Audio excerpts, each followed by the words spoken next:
और फ्रांस पर मलेशिया के पूर्व पीएम का भड़काऊ बयान देखने को मिला है। मुसलमानों को गुस्सा करने का हक है, महातिर मोहम्मद ने कहा है। मुसलमानों को फ्रांस के लाखों लोगों को मारने का अधिकार है और अतीत के नरसंहार के लिए मुसलमानों को ये अधिकार है, ये भी कहा उन्होंने। फ्रांस के राष्ट्रपति इमानुएल मैक्रों असभ्य हैं, महातिर मोहम्मद का कहना है। जाहिर है ऐसे में वो लीडर्स जो मुस्लिम नेशंस को रिप्रेजेंट कर रहे हैं, उनकी तरफ से इस तरह के बयान आना ये निश्चित रूप से कहीं से भी जिम्मेदाराना नहीं कहा जा सकता। अब्दुल समद याकूब साहब के पास मैं एक बार फिर से जाना चाहूँगा। अब्दुल समद याकूब साहब, इस आग को बुझाने की कोशिशें होनी चाहिए, भड़काने की नहीं। ये बयान आप किस तरीके से देखते हैं? देखिए, इससे पहले तो मैं लेफ्टिनेंट जनरल शंकर प्रसाद साहब की बात को बिल्कुल एंडोर्स करूंगा। बहुत अच्छी बात की उन्होंने कि जी इंडिया ने कभी भी ये बात नहीं की, बल्कि कभी यहाँ हमारी तरफ से भी अगर कोई बात आ जाती है हिंदुइज्म के खिलाफ तो हम उसको भी कंडेम करते हैं कि ये मज़हब की बात नहीं है, इंडिया से एक एडवर्सरी एक और चीज़ है।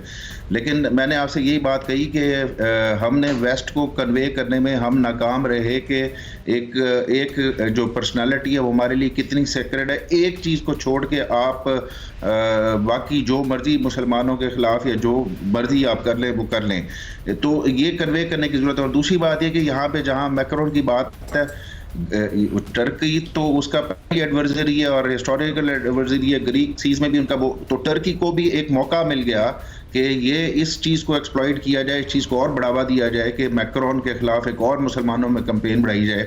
तो कहीं ये मैक्रोन ने एक गलत स्टेप लिया, एक गलत स्टेटमेंट दी और उसके बाद वो पूरे मुसलमानों में इतना ज़्यादा आउटरेज फैल गया।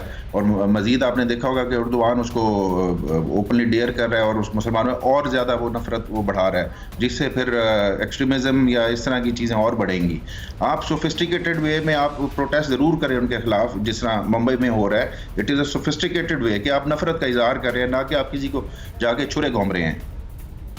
ये बहुत अहम बात अब्दुल समद याकूब साहब एक बार फिर वो कहते हुए जो सेन है, जो वाइज है और पाकिस्तान से आपके साथ कोई जुड़े और इस तरह की बातें कहे, ये निश्चित रूप से बहुत सुकून देने वाला होता है। अब्दुल समद याकूब साहब ने वही बात एक बार फिर से कही है कि आपको अगर विरोध करना है तो उसके दूसरे तरीके हैं, हिंसात्मक विरोध ही तरीका नहीं है। आपको दिखाते हैं तुर्की, जाहिर है वो चाहता है कि एक बार फिर से खिलाफत बने और खलीफा बने खुद अर्दोगन।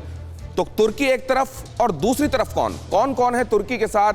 अगर इसको वर्ल्ड वॉर माना जाए, वर्ल्ड वॉर वाली सिचुएशन इमर्ज करने लगी है ये माना जाए, तो क्या वर्ल्ड वॉर लीग में तुर्की 11 कौन है वो समझने की कोशिश करते हैं। तुर्की के साथ कौन है? तुर्की के साथ है पाकिस्तान, मिस्र, Libya, Kuwait, Yemen, Malaysia, Iran, Lebanon, Jordan और बांग्लादेश। ये टर्की के साथ खड़े हुए दिखाई दे रहे हैं। फ्रांस 11 में कौन है? फ्रांस है, रूस है, Britain, Germany, Greece, Spain, Norway, Italy, Portugal, Finland और पोलैंड। आपने देखा ये इस तरीके से फिलहाल स्टेटमेंट्स के आधार पर, घटनाओं के आधार पर, वर्ल्ड लीडर्स के वहां के लीडर्स के स्टेटमेंट्स के आधार पर और वहां की जनता के अपनी भावनाओं के इजहार के आधार पर अगर आप देखें और इसको दो भागों में बांटें और 11 इधर और 11 इधर चुने, तो यह स्पष्ट हो जाता है कि वर्ल्ड वॉर लीग में फ्रांस के साथ कौन है और कौन खड़ा हुआ है टर्की के साथ। फिक्र आपकी, सोमवार से शुक्रवार रात 9 बजे सिर्फ TV9 भारतवर्ष पर।